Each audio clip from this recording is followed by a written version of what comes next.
क्या आप बोतलबंद पानी पीने के शौकीन हैं? तो आपके लिए अच्छी खबर नहीं है, क्योंकि proceedings of the national academy of sciences नाम के जाने माने जर्नल में प्रकाशित एक रिसर्च में चौंकाने वाला खुलासा हुआ है। इस रिसर्च के मुताबिक बोतल बंद पानी अनुमान से कई 100 गुना ज्यादा हानिकारक है।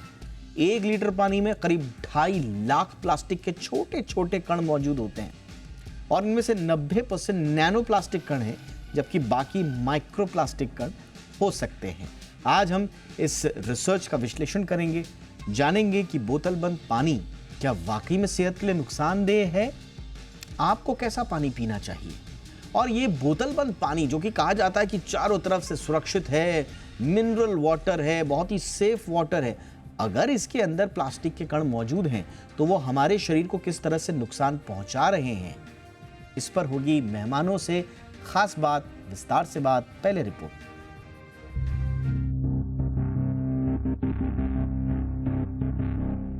प्लास्टिक की बोतल में बंद पानी पीने का शौक रखने वालों के लिए एक चौंकाने वाली खबर है। कोलंबिया यूनिवर्सिटी और रटगर्स यूनिवर्सिटी के शोधकर्ताओं ने एक नए अध्ययन में खुलासा किया है कि 1 लीटर बोतल बंद पानी में औसतन 2,40,000 छोटे प्लास्टिक के टुकड़े पाए जाते हैं। ये संख्या पहले के अनुमानों से 10 से 100 गुना ज्यादा है, जो चिंता का एक बड़ा कारण है। पहले के अध्ययन मुख्य रूप से बड़े आकार के माइक्रोप्लास्टिक पर आधारित थे, लेकिन इस नए अध्ययन ने नैनो प्लास्टिक पर ध्यान केंद्रित किया है। नैनो प्लास्टिक और भी छोटे होते हैं, लगभग 1 बाल के व्यास के बराबर, और ये माइक्रोप्लास्टिक के टूटने से बनते हैं। रिसर्चर्स का कहना है कि उनका अध्ययन पहले के अध्ययनों से 2 से 3 गुना अधिक नैनो प्लास्टिक का पता लगाता है। नैनो प्लास्टिक के इतने छोटे आकार के कारण वे आसानी से इंसान के शरीर में घुस सकते हैं और ब्लड फ्लो में प्रवेश कर सकते हैं। इससे कई तरह के स्वास्थ्य संबंधी खतरे हो सकते हैं, जिसमें सूजन, ऑक्सीडेटिव तनाव, सेल्स डैमेज और अंगों को नुकसान शामिल है। इसके अलावा नैनो प्लास्टिक हानिकारक केमिकल्स को भी ले जा सकते हैं,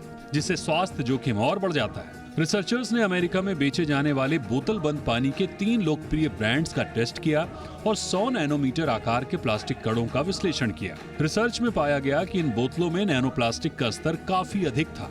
यह अध्ययन बोतल बंद पानी के प्लास्टिक के खतरों के बारे में हमारी समझ को बढ़ाता है और इस बात पर जोर देता है कि प्लास्टिक का उपयोग कम करना कितना महत्वपूर्ण है। ऐसे में बोतल बंद पानी के बजाय साफ पानी पीने को प्राथमिकता देना सबसे अच्छा विकल्प है। इसके अलावा प्लास्टिक की बोतल का इस्तेमाल बार बार न करें। प्लास्टिक के इस्तेमाल को कम करके हम न सिर्फ पर्यावरण की रक्षा कर सकते हैं, बल्कि अपने स्वास्थ्य को भी सुरक्षित रख सकते हैं। ये रिसर्च एक चेतावनी है कि प्लास्टिक के खतरों को हल्के में नहीं लिया जा सकता है। हमें अपने जीवन में प्लास्टिक के इस्तेमाल को कम करने के प्रयास करने चाहिए और स्वस्थ विकल्पों की ओर बढ़ना चाहिए। तभी हम एक सुरक्षित और स्वस्थ भविष्य की उम्मीद कर सकते हैं। ब्यूरो रिपोर्ट, जी मीडिया।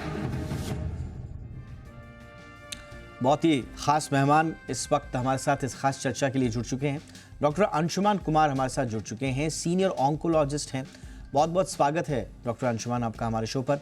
और हमारे साथ हैं प्रीति महेश, चीफ प्रोग्राम कोऑर्डिनेटर हैं टॉक्सिक लिंक्स की। बहुत बहुत स्वागत है आपका हमारे शो पर प्रीति।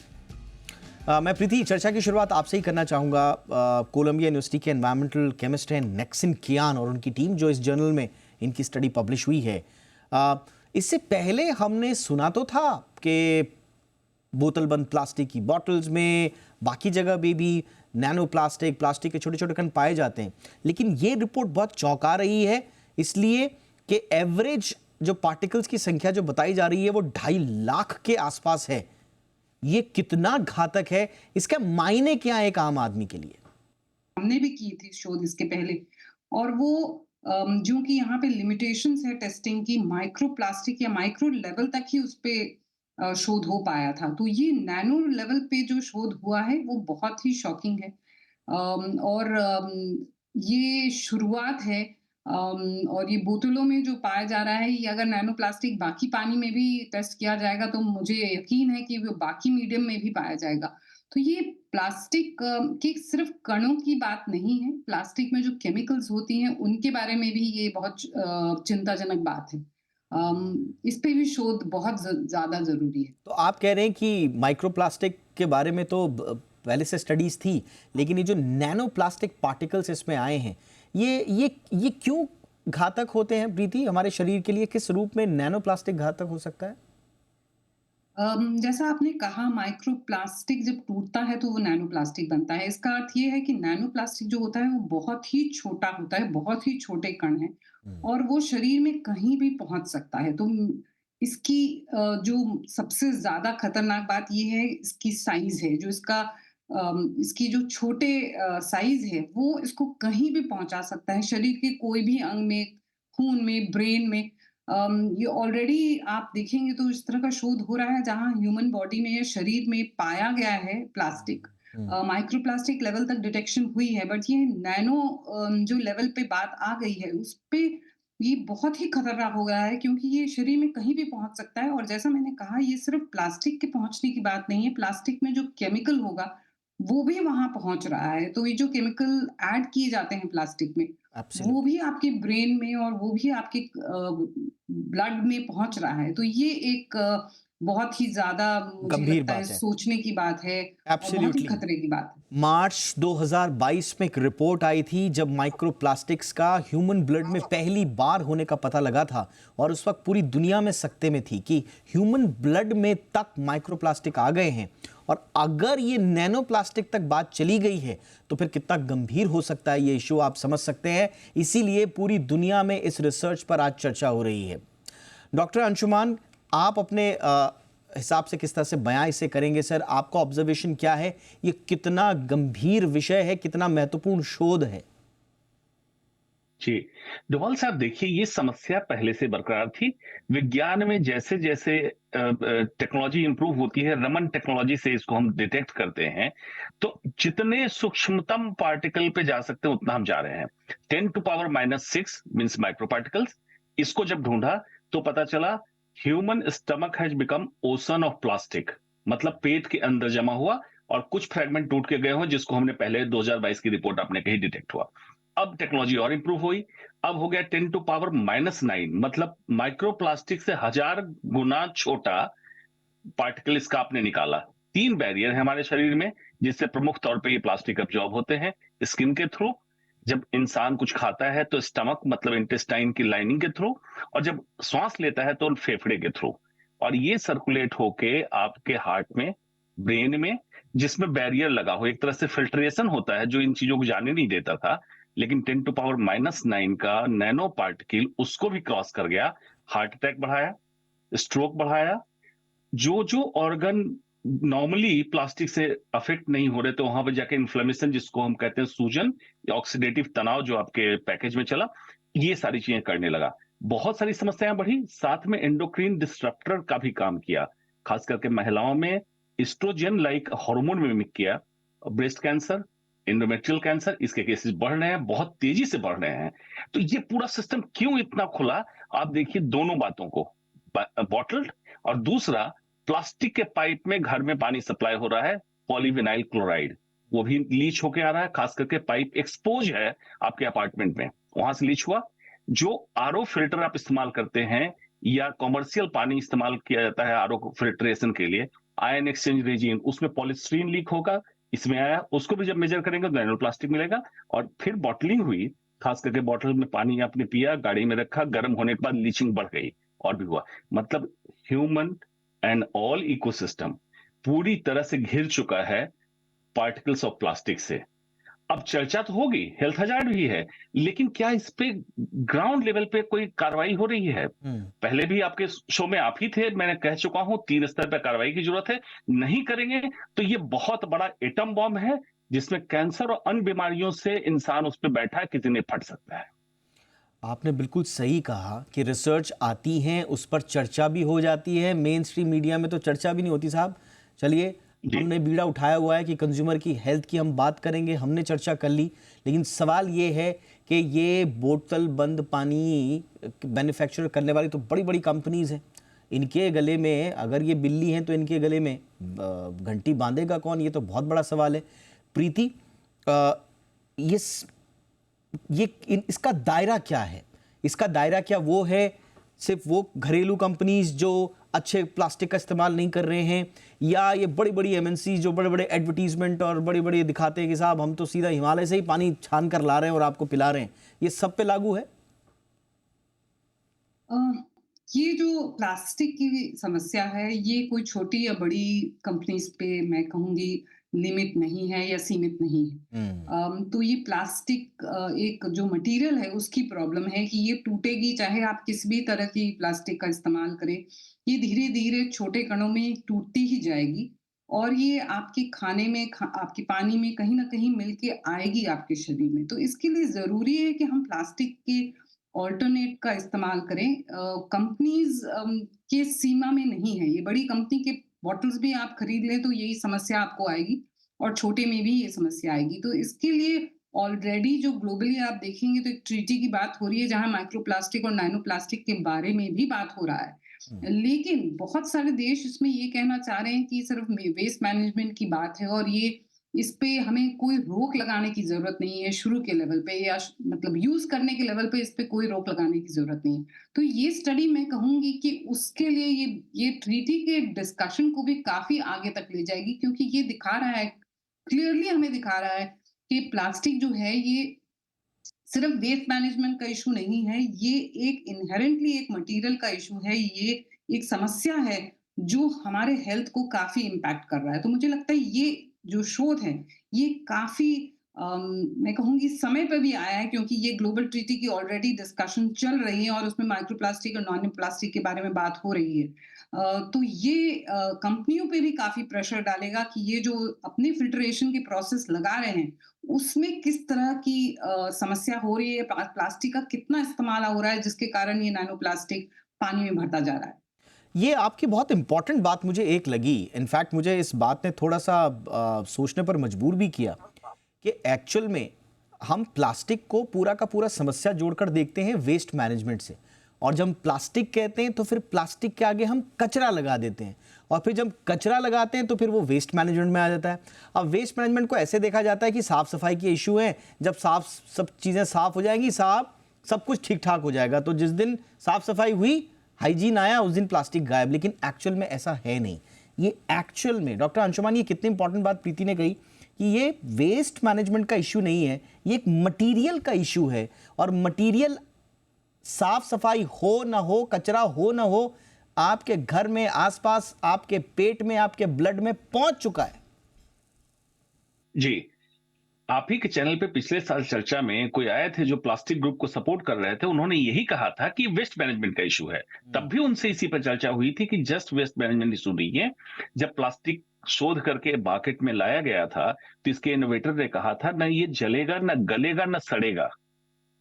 तो ये तो बड़ा अच्छा लगा उस समय, लेकिन ये पूरी तरह वातावरण में मौजूद रहेगा और हमारे इकोसिस्टम को, ह्यूमन, पेड़ पौधे, अंडरग्राउंड वाटर, जलाशय, एक्वेटिक एनिमल्स लाइक मछलियां, क्रैब्स, इन सब में प्लास्टिक पहुंचेगा। गाय के दूध में प्लास्टिक आएगा, ये किसी ने सोचा नहीं था, क्योंकि न जलेगा, न गलेगा, न सड़ेगा। अल्टीमेटली ये घूम के आप ही के पास आएगा, मतलब यूज आप कर रहे हैं, आप ही को मारेगा। ये आप सोच रहे होंगे वातावरण का कचरा, लेकिन वातावरण का कचरा नहीं है। जितना आप फेंकेंगे थ्रो बैक आपके ऊपर होगा, और 200 से 1200 साल इसका डिग्रेडेशन लाइफ है। तो सोच लीजिए, एक पीढ़ी नहीं, अनेकों पीढ़ियां बर्बाद हो जाएंगी। अंदाजा नहीं है आप लोगों को। ऑलरेडी प्रदूषण से लेकर सारी समस्याएं उस पर प्लास्टिक का एक्वायर्ड बर्डन है। इतनी जरूरत नहीं है हमें इस तरह के इंसुलेटिंग मटेरियल का जितना हम इस्तेमाल कर रहे हैं। आपने बहुत सही बोला, और मैं बड़ा हैरान हूँ, आपकी मेमोरी बड़ी शार्प है, आपको पिछले शो का सब कुछ याद है। मुझे लगता है आपसे ज़्यादा प्लास्टिक मैं कंज्यूम कर रहा हूँ और मेरे दिमाग में जा रहा है, मुझे चीज़ें याद नहीं रह रही हैं। बट बहुत इंपॉर्टेंट आपने उद्धृत किया। वाकई में जो उस समय प्लास्टिक के पैरोकार महाशय जो आए थे, उनका भी यही कहना था। और जब आप कह रहे हैं, डॉक्टर अंशुमान ने जैसा कहा कि कचरा जो आपके आसपास दिख रहा है, अगर आपको वो दुश्मन लग रहा है, तो फिर डॉक्टर अंशुमान की एक बात फिर याद रखिए, ये पाइप से जो आपके घरों में जो पानी की सप्लाई हो रही है, वहाँ से आ रहा है। जो फिल्ट्रेशन, जो बड़े बड़े प्लांट्स हैं, वो वहाँ से आ रहा है। फिर अंत में जो आपके हाथ में जो कप है, क्या उसके अंदर प्लास्टिक कोटेड है? क्या आपके हाथ में जो बॉटल है, उसमें अगर वो प्लास्टिक की नहीं भी दिख रही है, तो इस तरह की से बनाई गई है कि कहीं ना कहीं उसमें प्लास्टिक की कोटिंग है। तो चारों तरफ से प्लास्टिक आपके अंदर आ रहा है और उसकी कोई रोक टोक नहीं है। खुला खेल है, उसके लिए खुला मैदान है, आराम से आ रहा है। तो प्रीति, ऐसे में करें तो करें क्या? क्या एक कॉम्प्रिहेंसिव नीति आनी चाहिए? लेकिन प्रॉब्लम फिर ये आती है कि साहब, एक उभरती हुई अर्थव्यवस्था है, प्लास्टिक से जुड़ा हुआ बहुत सारा कारोबार भी है, तो फिर गुड प्लास्टिक, बैड प्लास्टिक, यहां पर बात आ जाती है कि साहब बैड प्लास्टिक को सबसे पहले टारगेट करो, गुड प्लास्टिक को आने दो, कोई दिक्कत नहीं है। तो ऐसे काम बन पाएगा? मैं ओवरऑल बात करूं तो कुछ भी गुड प्लास्टिक नहीं होता। ये गुड प्लास्टिक और बैड प्लास्टिक जो है ये इंडस्ट्री का बनाया हुआ टर्म है, जो कहना चाहते हैं कि कुछ प्लास्टिक है वो बुरी है बट बाकी सब साफ है, क्लीन है। क्योंकि वो हमें ये बिलीव कराना चाहते हैं कि जो प्लास्टिक है वो वेस्ट की प्रॉब्लम है, ये लिटर की प्रॉब्लम है, हम उसको सही तरह से फेंकते नहीं हैं, उसको सही तरह से निवारण नहीं करते उसका, इसलिए ये समस्या पैदा हो रही है। बट ये गुड प्लास्टिक और बैड प्लास्टिक कुछ नहीं होता। प्लास्टिक जो है ये एक प्रॉब्लमैटिक मटेरियल है। जैसे डॉक्टर साहब ने कहा, ये चाहे जिस तरह का भी प्लास्टिक हो, ये डिकेड्स लेगा या सेंचुरीज लेगा टूटने के लिए, और ये वो छोटे-छोटे कण में टूटता रहेगा। तो हमने जितना हम इसका इस्तेमाल कर रहे हैं, ये आगे वाली पीढ़ियों को उतना ही हम पॉइज़न कर रहे हैं, क्योंकि ये सारे हमारी हवा में, हमारे पानी में, हमारे सॉइल में सब तरह से ये मिक्स हो चुका है। तो मेरे ख्याल से ये जो समस्या है, ये ये ये गुड और बैड के बीच की नहीं है, ये प्लास्टिक एज़ अ मटीरियल की बात है, और इसमें जो केमिकल्स है उसके बारे में बात है। ये सिर्फ़ कण की बात नहीं है कि एक एक छोटा-सा कण आपके ब्रेन में आ गया है या आपके बहुत सारे कण आपके ब्लड में आ गया है। इस कण में क्या केमिकल मिलाया हुआ है, किस तरह के हार्मफुल केमिकल्स जो डॉक्टर साहब ने भी कहा कि एंडोक्राइन डिसरप्टर्स हैं, इनसे बहुत हेल्थ प्रभाव हैं। तो ये केमिकल्स प्लास्टिक को बनाने में जो इस्तेमाल होते प्लास्टिक के हैं, और जो ये कण केमिकल्स भी आपके, इंडोनेशिया बिल्कुल में आपने होते सही कहा, जो प्लास्टिक के कण आपके ब्लड में घुलने की क्षमता रखते हो, आपके दिमाग तक पहुंचने की क्षमता रखते हो, वो आपके शरीर के अंदर जाकर क्या क्या कर रहे हैं। और आज शाम को हम चर्चा कर रहे थे कि हार्ट के इश्यूज बढ़ रहे हैं, कार्डियोवैस्कुलर प्रॉब्लम्स बढ़ रही हैं, एंडोक्राइन के इश्यूज बढ़ रहे हैं, आपके कैंसर के इश्यूज बढ़ रहे हैं। तो अगर इसके लिंक, स्टैब्लिश्ड लिंक हैं प्लास्टिक के साथ, तो दुनिया की सरकारें क्या कर रही हैं ये मेरी समझ से परे है। आप इस समय के डेवलपमेंट के लिए फ्यूचर से खिलवाड़ क्यों कर रहे हैं? जो आपका फ्यूचर बर्बाद करने की गारंटी लेने वाला मटेरियल है, आप उसके साथ भी अभी भी अगर ये तोल मोल कर बोलने की कोशिश कर रहे हैं, तो मुझे लगता है कि आने वाली पीढ़ियों के साथ ये अन्याय है। एक पोल हमने कराया था और जानने की कोशिश की थी कि क्या बोतल में जो प्लास्टिक घुला हुआ है उसका जानकारी लोगों को है या नहीं। आइए देखते हैं आज के हमारे पोल के रिजल्ट्स क्या हैं। हमने पूछा था कि क्या आप जानते हैं कि बोतल बंद पानी आपके स्वास्थ्य को बिगाड़ रहा है। कमाल की बात यह है कि 70% कह रहे हैं कि साहब हाँ हमें मालूम है, लेकिन कंजम्पशन जो है वो कम होता हुआ तो दिखाई नहीं दे रहा। और सिर्फ ना कहने वाले लोग मात्र 31% हैं। और इसी स्थिति को, ये पोल नहीं है, पोल का रिजल्ट नहीं है डॉक्टर अंशुमान, दरअसल ये ऐसी स्थिति है जो हमारी बेचारगी को भी बयां करती है कि हमें मालूम है कि बोतल बंद पानी हमारे को नुकसान पहुंचा रहा है, लेकिन हम उसी बोतल बंद पानी को फ्लॉन्ट करते हैं, ये दिखाते हैं कि देखो साहब मैं कितना हेल्थ कॉन्शियस हूं। इस परिस्थिति पर आप क्या कहेंगे सर? जी, देखिए बैक्टीरियल कंटामिनेशन मतलब जो संक्रमित पानी पीने से समस्या हो रही थी, उसी का दावा करके इन लोगों ने मार्केट कैप्चर किया। अब सीधी सी बात है, घर में भी तो पानी पीते होंगे, बॉटल का पानी नहीं पीते हैं। समाधान इसका 3 स्तर पे समाधान की बात करता हूं। ये कंफर्ट जोन आ गया है कि प्लास्टिक ही है तो डेवलपमेंट है, प्लास्टिक नहीं है तो डेवलपमेंट नहीं होगा। तो आज जहां तक हम पहुंचे, क्या पीछे 40 साल पहले प्लास्टिक था तो डेवलपमेंट हुआ कैसे? ये बिल्कुल आपके कंफर्ट जोन की बात है, दिमाग में बैठ जाता है। 3 स्तर पे काम कीजिए। पहला, व्यक्तिगत स्तर। आप एक प्लेट, एक कटोरी, एक छोटा ग्लास रखिए। आपके चाय के प्लास्टिक के ग्लास आउट, चम्मच आउट, आपको खाने की प्लास्टिक की प्लेट, प्लास्टिक का रैप जो आपके करके ब्रेकफास्ट आता है, सारा आउट आपके लाइफ से। तो आप डायरेक्ट माइक्रोप्लास्टिक्स के पार्टिकल, नाइनोप्लास्टिक के पार्टिकल लेना बंद कर चुके हैं। सामुदायिक स्तर, ऑर्गेनाइजेशन, कंपनीज अपने यहां प्लास्टिक की बोतल बंद कर दे। अपने अपने हर टेबल पे, हर डेस्क पे प्लास्टिक मेटल के बोतलें रखवा दे, या लोग अपनी कैरी करें, उसमें पानी रिफिल करें। और सरकार के स्तर पे ट्रीटी से लेके, मतलब इंटरनेशनल लॉ से लेके कंट्री के लॉ, कंट्री तो बहुत सारे कंट्री ने बंद कर दिया, कुछ स्टेट ने बंद किया है, नो प्लास्टिक कर दिया। अगर इस पे वाकई वो समझते हैं, स्वास्थ्य को प्रायोरिटी, प्राथमिकता देना चाहते हैं, तो इस पे करें। लेकिन उनसे उम्मीद हमारी इसलिए कम होती है कि वो हैंड इन ग्लव्स होते हैं इसमें बिग बिजनेस टाइकॉन के साथ। तो पहले व्यक्तिगत और सामुदायिक चालू करें, उसके बाद देखते हैं सरकार का क्या रवैया रहता है। एब्सोल्युटली। देखिए 90 के दशक में जब हमने आंख खोली तो पाया कि प्लास्टिक इज़ एवरीवेयर, हम सुनते थे और कहा जाता था कि देखिए जाग जाइए, चेत जाइए। फिर 2000 का दशक आया जिसमें बताया गया कि माइक्रो प्लास्टिक्स आर एवरीवेयर, अब नैनो प्लास्टिक्स आर एवरीवेयर। और एवरीवेयर का मतलब ये है कि आपके आसपास ही नहीं बल्कि आपके शरीर के भीतर तक घुस चुके हैं। आपके खून में प्लास्टिक है, आपके दिमाग में प्लास्टिक है। जैसा सर ने बताया कि आपका उदर यानी कि आपका जो पेट है वो खुद एक समंदर बन चुका है। सब जगह प्लास्टिक है और ये प्लास्टिक गारंटी ले रहा है कि ये हमें बर्बाद कर देगा, लेकिन उसके बावजूद हम अभी तक आंखें मूंदे हुए हैं। कब आंखें खोलेंगे, किस रूप में खोलेंगे? बहुत सिंपल से समाधान है जो दोनों गेस्ट ने बताए, स्पेशली डॉक्टर अंशुमान ने 3 स्तर पे जो इम्प्लीमेंट करने के लिए ज़रूरत बताई है, उससे इम्प्लीमेंट करना क्या कोई रॉकेट साइंस है? शायद नहीं, लेकिन शायद हमारी इच्छा शक्ति नहीं है अभी। ये इच्छा शक्ति कब जागेगी उस दिन का इंतज़ार हमें भी रहेगा। फिलहाल बहुत बहुत शुक्रिया doctor Anshuman Kumar, thank you so much. हमेशा की तरह आप इस मुद्दे पर बहुत अच्छे से समझाते हैं, thank you so much sir.